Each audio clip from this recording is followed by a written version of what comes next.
Nilikuwa na uvimbe uliosababishwa na kupiga chafya mwaka jana. Uvimbe ule ulisababishwa tu na chafya, lakini nilihangaika hospitali mengi sana.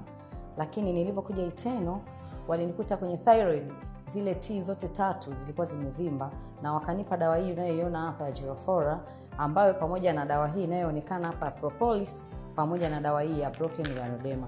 Nimetumia bidhaa hizi ndani ya mwezi mmoja, na baada ya hapo uvimbe ulipasuka. Na baada ya kupasuka ule uvimbe, nilirudi tu kwenye hospitali za kawaida, lakini sikupata uhafueni. Lakini nilirudi tena, nikarudi tena kwenye kampuni ya Eternal International, wakawa wamenipa bidhaa nyingine ambayo ni hii hapa Propolis, pamoja na bidhaa nyingine ambayo ni Aloe. Nilitumia ndani ya siku 2, uvimbe lile eneo ambalo kulikuwa kuna shimo ukawa kumekauka.